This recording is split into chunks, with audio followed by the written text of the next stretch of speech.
mais um programa ASP-UF em ação, graças a um convênio da ASP-UF com a Pró-Reitoria de Extensão da Universidade Federal Fluminense. Iniciamos uma sequência de programas sobre o tema formação política. E hoje vamos trabalhar formação política, cidadania e participação. Temos o prazer de receber o professor Luiz Alves Falcão. O professor Luiz Falcão é formado em Ciências Sociais pela UF, tem mestrado e doutorado em Ciência Política da IESP, que é uma instituição da UERJ, e é professor de graduação e pós-graduação da Universidade Federal Fluminense. Professor, muito prazer, muito obrigado por sua participação e vamos começar com o conceito de cidadania. Qual é o conceito? Primeiro, agradeço o convite, agradeço ao professor Antônio Pull, a oportunidade de estar conversando aqui sobre esses assuntos tão importantes para o mundo de hoje, não só para o Brasil, e particularmente no cenário que temos hoje, né, esse ano de eleição. Eu acho que iniciativas como essas são muito bem-vindas para a sociedade como um todo. A ideia de cidadania, ela está relacionada, a gente pode traçar de duas formas fundamentais. Uma, ela se origina com o próprio vínculo do surgimento da política. Ainda no mundo antigo, ainda no mundo dos gregos, da antiguidade, quando o surgimento da noção de política, a organização dos seres humanos em sociedade dentro da cidade, dentro da polis, ela estava relacionada diretamente com o que se chamava de politeia, e que depois veio a ser traduzido como cidadania, que está fundamentado na participação, no direito de participação de todos os cidadãos, mas fundamentalmente na ideia de igualdade, de liberdade de participação. Então a gente tem um primeiro mote, a noção de que cidadania está diretamente relacionada com a perspectiva do surgimento da política. No momento mais contemporâneo, no mundo mais contemporâneo, particularmente após as revoluções, chamadas revoluções burguesas, as grandes revoluções do século XVIII, as revoluções americana e francesa, surgiram outros ideais relacionados à cidadania que aprimoraram e que até mesmo aprofundaram os critérios do mundo antigo. Particularmente na ideia de que cidadania passou a ter o significado também de desfrutar de direitos políticos. Ser cidadão de um país, ser cidadão de uma cidade, significa, antes de mais nada, o desfrute de direitos políticos, a possibilidade de votar e ser votado, de livre organização, de expressão das suas ideias, de liberdade de participação e de influenciar os rumos de uma determinada sociedade. Está ligado diretamente à questão da participação em tudo. Exatamente, a participação em tudo e fundamentalmente na participação em termos públicos, em termos daquilo que diz respeito ao espaço público de um determinado país. Então, é por essa razão que a nossa Constituição começa exatamente com a questão da definição e com o clareamento dos direitos individuais e direitos coletivos. Exatamente. No caso da Constituição brasileira, a gente tem um avanço muito grande, inclusive em relação a outras constituições ocidentais mais antigas, porque ela parte da noção de que a participação política do cidadão, ela tem prioridade, ela tem uma importância maior para o desenvolvimento da sociedade, para os critérios da própria democracia que nós desejamos para o país, do que outros direitos, como, por exemplo, o direito de mercado ou mesmo o próprio estabelecimento do sistema político brasileiro, né? Há no Brasil uma prioridade dos direitos individuais de participação, de cidadania, de defesa do cidadão como um agente público, como alguém que pode se organizar livremente e expor as suas ideias, ser mais importante do que o próprio sistema político, né? Na visão geral, comum do povo, se coloca muito a política como algo exterior à pessoa. Exato. Especialmente num sistema que nós temos que é de representação. Sim. isso não corresponde à visão correta de cidadania. Essa é uma visão, diria, maquiada, é uma visão fantasiosa de cidadania, porque a palavra se tornou muito desgastada. Porque nós vemos até, né, propagandas políticas, campanhas, dizendo como se a cidadania fosse um objeto a ser alcançado e não uma relação fundamental entre direitos e deveres. Quando nós falamos de cidadania, nós falamos de que, simultaneamente, aquele que desfruta de cidadania, ou seja, o cidadão, o partícipe da cidade, ele tem direitos, mas tem deveres também, né?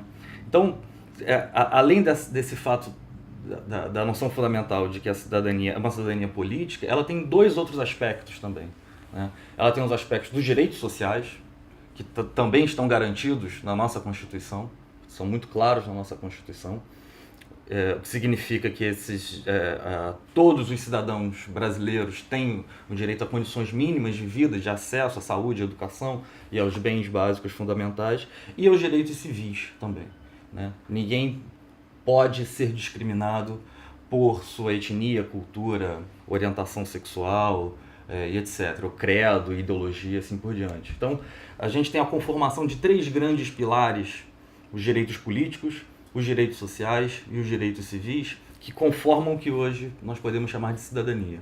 E todos esses três direitos estão muito claramente definidos e garantidos na nossa Constituição. E como é que o sistema político brasileiro se organizou para tentar cumprir essa Constituição? Pois é, essa é uma questão fundamental para a gente entender, porque, exatamente como o senhor colocou há pouco, por um senso comum, a noção de que a política é uma coisa distante, é uma coisa que está fora do âmbito privado, individual, é uma noção errônea e que ela foi construída, na verdade, ao longo do século XIX, e hoje nós ainda aceitamos isso. O que nós chamamos hoje de democracia, que são os regimes constitucionais do Ocidente, particularmente depois da Segunda Guerra Mundial, que foi adotado no Brasil e nos outros países ocidentais, na verdade, é a junção de dois princípios aparentemente antagônicos.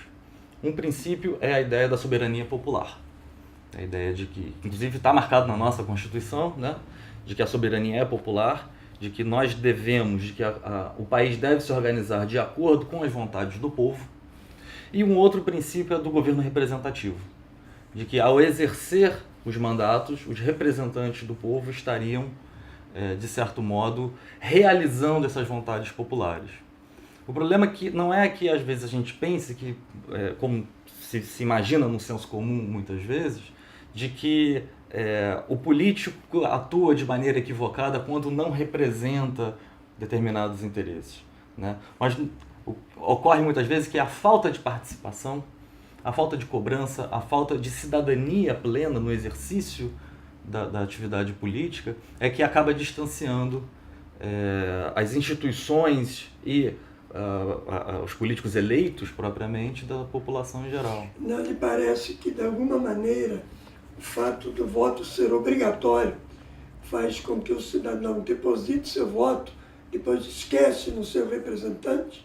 Eu acho que é o contrário, na verdade. Contrário? Eu acho que é o contrário. Se a gente pegar sociedades que têm uma tradição, países que têm uma tradição de eleições e de um sistema, nessas regras da democracia, muito mais antigo do que o Brasil, os países europeus, os Estados Unidos, por exemplo, via de regra são países que têm o voto facultativo.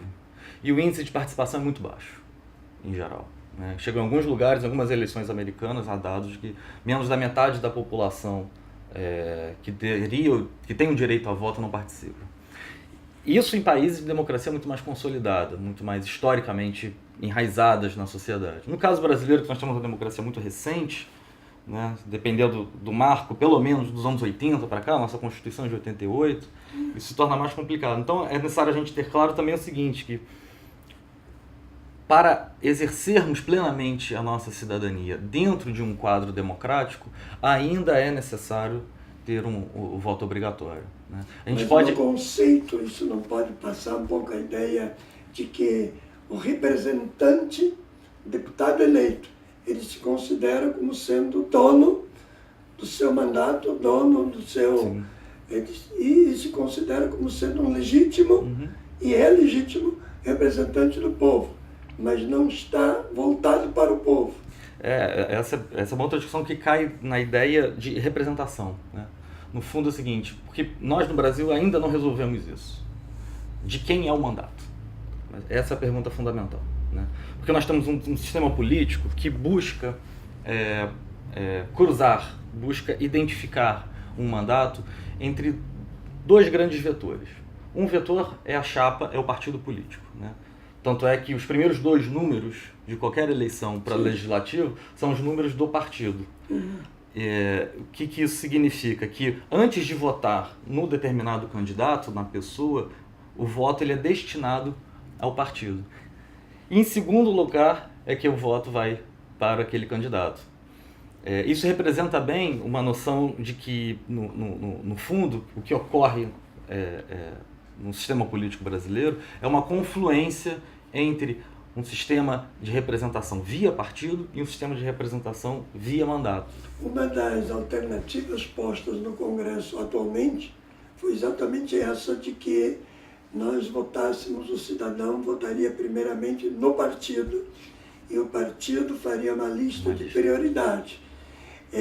Embora isso não se coadune com a tradição brasileira, porque eu, não sei se você, mas eu, por exemplo, habitualmente voto, mas eu voto na pessoa, não voto em partido, porque a filiação partidária, aliás, vamos entrar depois no outro bloco, na questão de partidos políticos, a gente não tem partidos consistentes, e por isso o voto é na pessoa.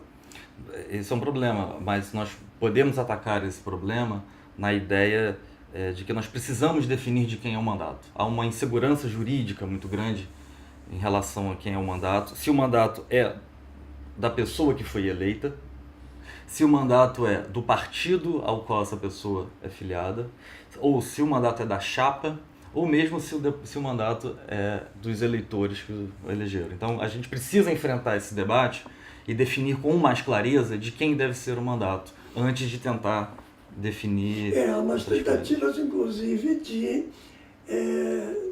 quando o candidato, o deputado, por exemplo, se desfilia do partido, há várias tentativas de retomar e algumas vezes bem-sucedidas, inclusive. O mandato dele, exatamente, que pertencia ao partido, já que ele é daquele partido. Mas no Brasil nós mudamos de partido quase como se muda de roupa. Por isso a importância da fidelidade partidária. Num voto em lista, onde o partido define quais são os candidatos, é necessário ter a fidelidade partidária. Se o parlamentar mudar de partido, ele automaticamente deveria perder o mandato numa situação em voto em lista prévia, né? Perfeito. Bom, nós estamos chegando ao final do nosso primeiro bloco e tratamos da questão cidadania, participação e vamos aguardar, após um intervalo, o segundo bloco, darmos sequência a essa questão, começando com a questão partidos políticos. Perfeitamente. Até já.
Senhoras e senhores, vamos dar sequência ao nosso programa de hoje sobre formação política, cidadania e participação. No primeiro bloco, mas no final, fazíamos uma alusão aos partidos políticos e a importância do partido na formação da cidadania brasileira. E percebemos que o partido tem uma importância muito grande e há muitos questionamentos. Um dos questionamentos no momento é o número de partidos políticos e a mudança de partido. Como é que o senhor analisa essa questão? Pois é, são duas questões diferentes, né? Uma coisa é nós pensarmos na função propriamente do partido político, qual é a função política que um partido político cumpre num regime democrático, particularmente no regime republicano como o nosso, e outra coisa é a viabilidade de ter muitos partidos políticos. Né? Acho que são duas questões que a gente poderia tratar em separado. A primeira é a ideia de que um partido político, uma parte da sociedade, daí a ideia de partido, ela organiza um determinado conjunto de ideias e de propostas ideologicamente orientadas para um determinado governo. Então, há uma forma de congregação de um conjunto de cidadãos que pensam de maneira similar em relação às funções do governo, em relação às políticas públicas, em relação à avaliação do que deve ser as funções fundamentais do próprio Estado brasileiro, e eles disputariam os votos na sociedade em torno de projetos diferentes. Muitas vezes, o problema que isso vem acontecendo é que os partidos se deterioraram a partir de uma crise fundamental da legitimidade da representação deles. Então, um espectro de 25, 30 partidos, que é o que gira em torno no Brasil dos últimos anos, e há perspectivas para o futuro próximo de piorar o cenário, de ter cada vez mais partidos, não é possível imaginar que haja 30 projetos radicalmente diferentes para um país como o Brasil. Não faz sentido em lugar nenhum do mundo. Por outro lado, também não podemos imaginar um modelo anglo-saxão, como o modelo inglês ou o modelo norte-americano, que é um modelo bipartidário. Que isso se encaixe no Brasil devido à nossa diversidade cultural, regional e etc., mas principalmente porque a nossa própria Constituição garante uma pluralidade de modos de vida, de interpretações de vida, de vertentes ideológicas e de autonomia cultural e autonomia regional, tanto em relação à geografia do Brasil, quanto em relação às ideias do que o governo deve fazer. Eu ainda assim acredito que a melhor forma de se pensar um sistema partidário no Brasil seria um número certamente reduzido, mais reduzido de partidos, mas não uma proposta norte-americana ou inglesa de bipartidarismo. De toda maneira, os partidos políticos também precisam aprimorar um pouco a sua utopia, a sua visão de sociedade. O seu projeto, fundamentalmente. Terem, diríamos assim, uma ideologia fundamental. Certamente. Isso, uma palavra boa para isso é agenda, né? Um partido precisa mostrar uma agenda para o país, ou seja, um conjunto de coisas, né? Um conjunto de políticas públicas a serem postas em prática, um programa partidário a ser posto em prática. Isso é o que determina a ideologia de um partido, isso é o que determina um projeto de país, né? Nós vemos na situação de hoje, no momento que nós estamos tendo essa conversa, nós temos alguma coisa em torno de 19 candidatos ou pré-candidatos à presidência da República, o que é inviável, não uma quantidade como essa, mas pelo fato de que não temos 19 projetos diferentes. Nós sabemos muito pouco sobre esses 19 projetos. Na grande maioria desses casos, nós não sabemos absolutamente nada sobre os termos mais básicos, o que se pensa sobre política social, sobre educação, sobre política econômica, sobre distribuição de renda. E de repente a gente, observando bem, pode até encontrar candidato que não sabe para que é candidato. Certamente, esse é o ponto mais comum. Mas eu acho que a pior situação não é nem o candidato em si, porque quando eu estou falando do candidato estritamente do executivo, né? No caso desse ano, a governadores e a presidência da República. O candidato ele é apenas um representante de uma chapa, de uma congregação de forças políticas que se organizam em torno de partidos políticos, apoiados ou não por movimentos sociais, etc., mas que apresentam uma versão para o país. Apresentam um programa que deve ser feito, né? Os partidos se tornaram outra coisa. Os partidos se tornaram apartidários no sentido de que muitos deles se proclamam contra a política. O que é uma incongruência sem tamanho, o que é uma grande contradição. Um político apolítico, um partido apartidário é uma contradição em termos. Aliás, o senhor tem um artigo publicado exatamente com esse título. Exatamente. Partidos apartidários. Partidos apartidários. Diga mais algo sobre essa questão. A ideia desse texto, que eu acho que ele já tem acho que alguns anos, mas eu penso que nesse modo a crítica permanece ainda atual, é um discurso público, um discurso eleitoral, muitas vezes eleitoreiro, que rechaça a política, né? Um discurso que rechaça a vida partidária como uma coisa suja, como uma coisa intrinsecamente corrupta, intrinsecamente mal feita. É preciso lembrar que a humanidade ainda não inventou outra maneira de conviver pacificamente, não inventou nenhum outro modo de civilização que não seja através da política. Esse é um ponto que eu gostaria de chamar a atenção. Sim. Pelo fato de que fora da política só existe a violência, só existe a arbitrariedade, só existe o totalitarismo, só existe a autocracia, né? Então, por pior que podemos imaginar, por mais divergências que tenhamos com partidos e com políticos, ainda assim é um modo de divergir, de discordar e de manter o conflito de uma maneira civilizada, né? Até um político, um autor, um pensador, que diz que a democracia pode não estar bem, ou pode não funcionar bem, mas é a melhor forma que nós temos até hoje para organizar a sociedade. Exato. Se atribui essa frase muitas vezes ao Winston Churchill. Né, de que a democracia é o pior dos regimes, com exceção de todos os outros. Perfeito. Porque justamente a democracia, a forma institucional que a humanidade encontrou de coadunar, de reunir essa convivência não violenta e ainda assim manter as divergências, manter a pluralidade, manter os direitos individuais dos quais falávamos no começo em relação à cidadania. Perfeito. Professor, o senhor tem uma tese sobre o republicanismo. Certo. Nos dê algum pensamento, algum esclarecimento sobre essa ideia de estudar e desenvolver o republicanismo. Com muito prazer. É um tema de pesquisa, uma área dentro da ciência política que converge com outras áreas de pesquisa também, como a história e a filosofia. Na verdade, os estudos sobre republicanismo convergem nessas três grandes campos. Existem alguns ideais fundamentais, basilares, do que nós chamamos de um regime republicano, que eu vou apenas destacar alguns que me parecem mais significativos. A cidadania, que falamos, né, há pouco, no primeiro bloco, é um tema importante. A ideia de que há divisão dos poderes, né, isso tradicionalmente é chamado de governo misto, a ideia de que existe um poder executivo, um poder legislativo e um poder judiciário, em que esses três poderes diferentes, eles em confronto uns com os outros, mas respeitando os limites da lei, eles são capazes de garantir os direitos dos cidadãos. E um terceiro ponto que eu de destaque, existem vários outros, mas estou só destacando os centrais, a ideia do governo da lei, do império da lei, né? Ou seja, uma determinada forma de organizar a sociedade que não seja arbitrária, né? Então, o presidente da República tem os limites para agir e esses limites são legais, são constitucionais. Há limites para o poder legislativo e esse legislativo também tem limites legais. Então, ninguém domina completamente nenhuma esfera de poder. Ao repartir o poder, o resultado é sempre um poder... É o que está se afirmando muito hoje, que ninguém está acima da lei.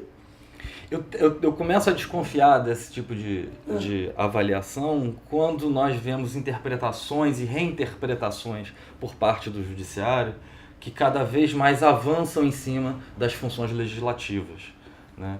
Então, um discurso midiático muito forte do Poder Judiciário é uma coisa que me preocupa, particularmente uma noção que é radicalmente contrária a essa concepção civilizacional de política, que é a ideia de que o Poder Judiciário possui o conhecimento e a técnica necessária para o bom governo, né?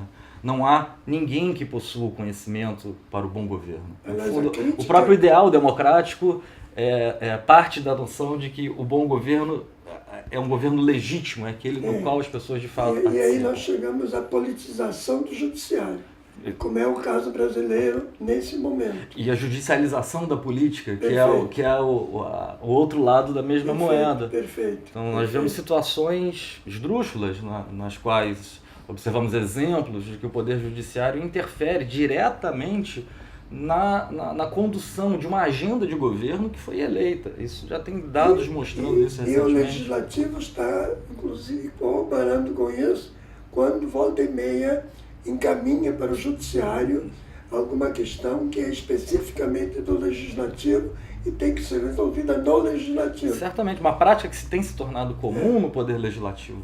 No Brasil, justamente quando a minoria, qualquer minoria, perde uma votação no Congresso, a primeira coisa que faz é buscar no Poder Judiciário a anulação daquela votação como inconstitucional. O que é uma contradição política, porque se aquela minoria que perdeu participou da votação, ela deve legitimar essa votação, ela deve reconhecer a votação como legítima, ainda que não tenha tido o resultado que o Judiciário não deveria acolher esse tipo de solicitação, porque senão a gente começa a dizer, daqui a pouco o Judiciário vai receber uma consulta se o juiz deu pênalti ou não deu pênalti. Exato. E a coisa vai para o Supremo Tribunal. Quer dizer, o Supremo Tribunal, em vez de colocar a competência nas devidas áreas, assume uma competência que não é dele. E quando isso acontece, o sistema de governo como um todo, ele caminha cada vez mais para um sistema autocrático, ou pior, um sistema totalitário, que são formas de organizar a sociedade que são radicalmente contrárias à política, radicalmente contrárias às liberdades individuais, aos direitos individuais, onde a soberania popular, como um princípio fundamental da democracia, se torna ameaçado.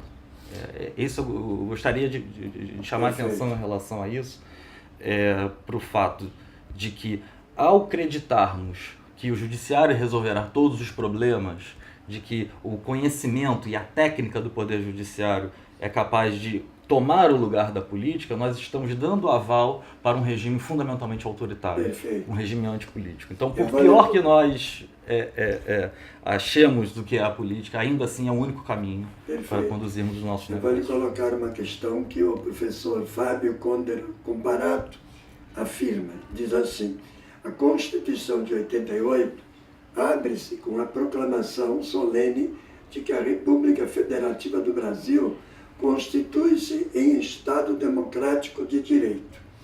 Mas aí ele acrescenta: infelizmente, até hoje, não instituímos uma autêntica república e nem, muito menos, um verdadeiro Estado democrático de direito. O que o senhor diz a respeito dessa...